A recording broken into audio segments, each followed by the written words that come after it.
All right, folks, well, time to start turning the new ground over here at Camp Cutlet.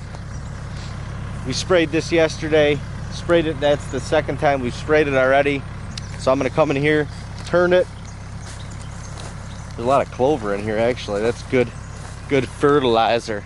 Dean actually already spread fertilizer on it, so we're gonna churn that all up in here. But as you can see, everything that's dead out here is all gonna be turned right now, and we're gonna make this into like a brassicas turnip plot.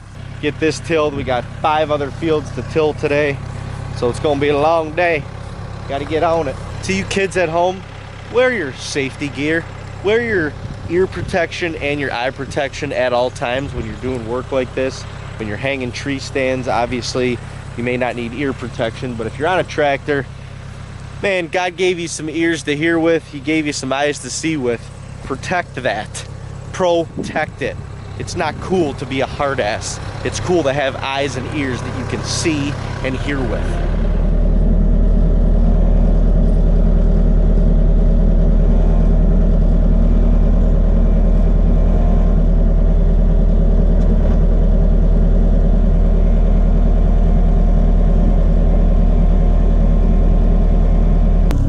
This is a large plot. I mean, this physical plot is only about an acre, but this is about a 4-acre field. So in coming years we'll want to expand the plot, but for this year this is how it's set up. I actually think it's perfect. We got a potential tree stand tree right there, and any south wind that's blowing out that way we can access the stand from the road. And behind me is thick bottom bed. They're going to come up out of that bottom to come up and feed in this field. But what I want to show you is when you have a plot or a field this size where these deer could literally come out on any end, any spot in the field, it's always tough to have a trail camera spot. Especially in New York here, you can't put mineral out or feed or anything like that. So we really have to know where the deer are coming out or spending time. Well, just kind of discovered this apple tree that's literally growing sideways. Big apple tree. And there's 2 little pinches right here. One right here goes down the hill into the bottom. Another one right down in that corner. 2 beaten down deer trails. But I'm brush hogging around this apple tree. We'll trim it up a little bit, and this is going to become one of the communication spots on this field. It juts out perfectly. It pinches right to the plot. And we'll trim it up. For some reason these deer love communicating and making scrapes on apple trees here in New York. We're going to get the dead stuff out. I'm going to finish brush hogging underneath it, and this is literally going to be a perfect communication spot, almost like the licking trees that we put up last year, but this is going to be a bigger version of it.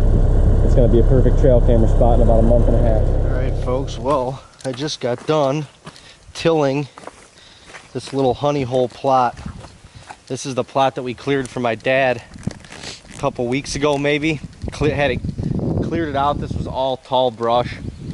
Cleared it out, sprayed it again one more time yesterday, and now we just tilled this over. It's actually real soft in here, a little wet. I didn't really expect it to be this wet, but it's good that we're turning the dirt over right now because it'll give it some time to dry out before we'll probably end up turning this one more time, just because this was the first time that we actually tilled it. So we'll turn this one more time, and then we'll put the seed down. Fertilizer's already in there, stands up in that pine. This spot is going to be sweet. It's going to be cool to see, you know, what happens with it, how the deer use this, and what kind of results we get from it. I mean, it's a little.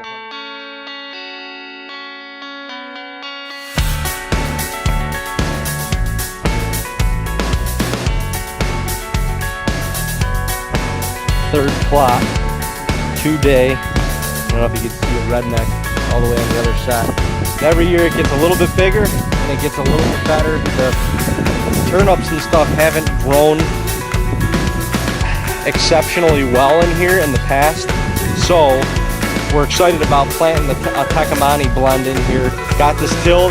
We're ready to broadcast. As soon as the seed gets here, We'll broadcast the seed in and pray, do a little rain dance, and then pray for some sun after that. But this is looking really good.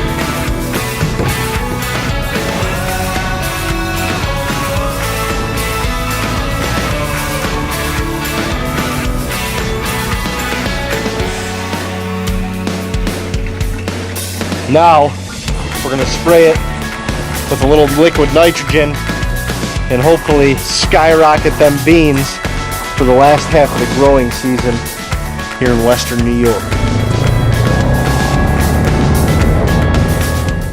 As you can see, the deer just don't care. They just don't care about us.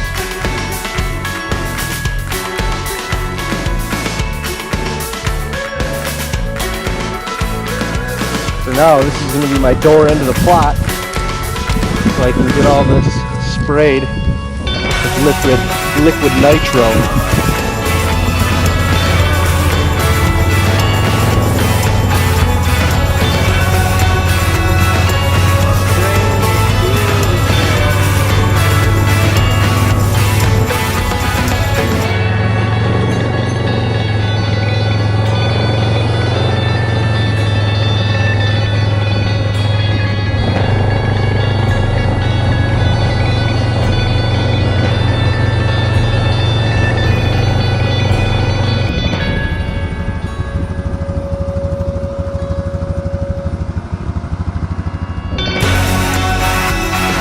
Well folks, I just got all done. I just repatched up this fence in 4 different places. We really want to get like 2 more weeks of growth out of the field, and then we're gonna lift the floodgates probably right before we go to North Dakota a second time. I know some deer are gonna get in there. At this point it is what it is. They've made it known that they are stronger than we are when it comes to creating a barricade around their food. And I guess it's a good thing that they want the beans. So your boy's getting hungry. I need to go back, see what Deano's doing. And I think we need to go get ourselves a cheeseburger.